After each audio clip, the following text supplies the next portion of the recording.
പെയ്തൊഴിയാതെ നിൽക്കുന്ന കർക്കിടക മേഘങ്ങളെ സാക്ഷിയാക്കി രാമായണത്തിന്റെ വിശുദ്ധ വചനങ്ങൾ പെയ്തു നിറയുന്നു. മനസ്സുകൾക്ക് ശാന്തിയേകി.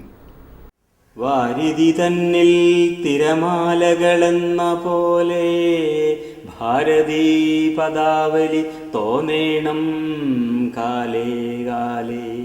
വൃഷ്ണിവംശത്തിൽ വന്നു കൃഷ്ണനായി പിറന്നൊരു വിഷ്ണു വിശ്വാത്മാ വിശേഷിച്ചനുഗ്രഹിക്കേണം. വിഷ്ണുജോത്ഭവസുതനന്ദനപുത്രൻ വ്യാസൻ വിഷ്ണു താൻ തന്നെ വന്നു പിറന്ന തപോധനൻ. വിഷ്ണു തൻ മായാഗുണ ചരിത്രമെല്ലാം കണ്ട കൃഷ്ണനാം പുരാണ കർത്താവിനെ വണങ്ങുന്നേൻ. നാൻമുറ നേരായ രാമായണം ചമയ്ക്കയാൽ നാൻമുഖനുള്ളിൽ ബഹുമാനത്തെ വളർത്തൊരു വാൽമീകി കവിശ്രേഷ്ഠനാകിയ മഹാമുനി താൻ മമവരം തരികെപ്പോഴും വന്ദിക്കുന്നേ. മരക്കൊമ്പിൽ പ്രണയചേഷ്ടകൾ നടത്തിയിരുന്ന കൗഞ്ചപക്ഷികളെ അമ്പയ്യാൻ തുനിഞ്ഞ കാട്ടാളനോട് മാനുഷാദ പറഞ്ഞാണ് വാൽമീകി രാമായണം എഴുതാൻ തുടങ്ങിയത്. ഭൂമിയിലെ ഒരു ജീവിവർഗത്തെയും കൊല്ലരുത് എന്ന സന്ദേശം നൽകിയാണ് രാമായണം ചരിത്രത്തിൽ സ്ഥാനം നേടിയത്. രാമായണത്തിന്റെ ഇന്ത്യൻ ഭാഷകളിലും മറ്റും പരിഭാഷ ഉണ്ടെങ്കിലും മലയാളത്തിൽ തുഞ്ചത്തെഴുത്തച്ഛൻ എഴുതിയ ആധ്യാത്മിക രാമായണമാണ് ഏറെ ശ്രദ്ധ നേടിയത്. കർക്കിടകം ദുരിതത്തിന്റെയും രോഗത്തിന്റെയും പഞ്ഞമാസമായിട്ടാണ് കണക്കാക്കുന്നത്. കർക്കിടക മാസത്തിലെ ദുരിതങ്ങൾ അകറ്റുവാനാണ് മലയാളികൾ രാമായണം പാരായണം ചെയ്യുന്നത്. ഓരോ വീട്ടിലും രാമായണത്തിന്റെ ഗീതികൾ മുഴങ്ങുമ്പോൾ അതിന്റെ ശാന്തി ചുറ്റുവട്ടത്തും പരക്കുമെന്നാണ് വിശ്വാസം. രാമ അയനമാണ്, അല്ലെങ്കിൽ രാമന്റെ യാത്രയാണ് രാമായണം. രാമനോടൊപ്പം സീതയും ലക്ഷ്മണനും ചേരുന്നതോടെ ജീവിതയാത്രകളുടെ പൂർണ്ണതയിലേക്ക് നയിക്കുന്നു. സൗഭാഗ്യങ്ങൾ വെടിഞ്ഞ് ദുരിതപർവം തേടിയുള്ള ഭർത്താവിന്റെ യാത്രയെ മരപുരി അണിഞ്ഞ് പിന്തുടരുന്ന സീത ത്യാഗത്തിന്റെ പങ്കുവെക്കലാണ് സൂചിപ്പിക്കുന്നത്. ജ്യേഷ്ഠനും ജ്യേഷ്ഠത്തിയോടൊപ്പം ഇറങ്ങിപ്പുറപ്പെടുന്ന ലക്ഷ്മണൻ സഹോദര ബന്ധത്തിന്റെ ഊഷ്മളതയും വരച്ചു ചേർക്കുന്നു. രാഷ്ട്രത്തിന്റെയും വ്യക്തികളുടെയും നാശത്തിലേക്ക് നയിക്കുന്ന കുടില ബുദ്ധികളുടെ ചെയ്തികള് മന്ദാര എന്ന സ്ത്രീയിലൂടെ എഴുത്തച്ഛൻ വരച്ചിടുന്നത് ഏറെ ആകർഷണമാണ്.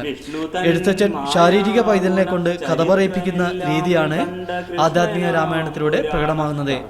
7 കാണ്ഡങ്ങൾ ഉള്ള രാമായണം കർക്കിടക മാസങ്ങളിലാണ് പൊതുവെ വീടുകളിലും അമ്പലങ്ങളിലും പാരായണം ചെയ്യുന്നത്. രാവുമായണം ആണ് രാമായണമായി മാറിയതെന്നും ഇരുള് മാറുന്നതിലൂടെ വെളിച്ചം നിറയുന്ന ജീവിതത്തെയാണ് രാമായണ പാരായണത്തിലൂടെ സാധ്യമാക്കുന്നതെന്നും ആത്മീയ പ്രഭാഷകനും എഴുത്തുകാരനുമായ സതീഷ് ആലപ്പുഴ പറഞ്ഞു. രാമായണം എന്നത്തെയും കാവ്യമാണ്. കാരണം രാമായണം എന്നത് രാമൻ്റെ അയനമെന്നാണ് പറയുക. അയനമെന്നാൽ യാത്ര എന്നാണ് അർത്ഥം. അപ്പം രാമൻ്റെ അയനമെന്നാൽ രാമൻ്റെ ജീവിതമാകുന്ന യാത്രയെക്കുറിച്ചാണ് രാമായണം നമ്മെ വായിച്ചു കേൾപ്പിക്കുന്നത്. അതോടൊപ്പം തന്നെ രാമായണത്തിൽ രാമനൊപ്പം സഞ്ചരിക്കുന്ന സീതയുടെയും അയനമാകുന്ന ജീവിതമാകുന്ന യാത്രയെക്കുറിച്ചാണ് രാമായണം നമ്മെ പഠിപ്പിക്കുന്നത്. സീതയ്ക്കൊപ്പം തന്നെ അവരെ രണ്ടുപേരെയും പിന്തുടരുന്ന ലക്ഷ്മണൻ്റെയും യാത്രയാകുമ്പോൾ രാമായണം സീതായനവും ലക്ഷ്മണായനവുമായി മാറുന്നു. അങ്ങനെ ഇന്നത്തെ കാലഘട്ടത്തിൽ 5000 വർഷങ്ങൾക്കോ അല്ലെങ്കിൽ അധികം വർഷങ്ങൾക്ക് അപ്പുറത്തുള്ള കാലഘട്ടത്തിലെ ജീവിതത്തെ ഇന്നത്തെ കാലഘട്ടമായി ബന്ധിപ്പിക്കുകയാണ് രാമായണം. പ്രത്യേകിച്ച് കർക്കിടക മാസം എന്ന് പറഞ്ഞാൽ നമുക്കറിയാം, കർക്കിടക മാസത്തില് പഞ്ഞക്കർക്കിടകം എന്നാണ് പറയുക.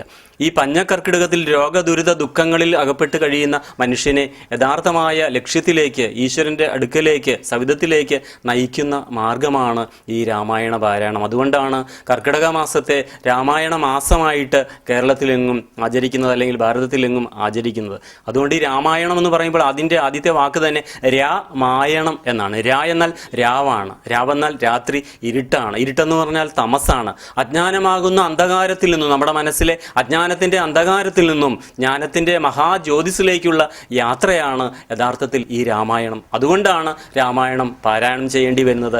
രാമായണ പാരായണം എന്ന് പറഞ്ഞാൽ യഥാർത്ഥത്തിൽ താൻ എന്താണ് എന്ന തിരിച്ചറിവ് നമുക്ക് നൽകുന്നതാണ്. അതുകൊണ്ട് തന്നെ ഭാരതത്തിൽ അല്ലെങ്കിൽ കേരളത്തിലെ എല്ലാ ഭവനങ്ങളിലും, ഹൈന്ദവ ഭവനങ്ങളിൽ എല്ലാം തന്നെ ഈ കർക്കിടക മാസത്തിൽ രാമായണം പാരായണം ചെയ്യുന്നത് ഒരു പ്രധാന കാര്യമാണ്.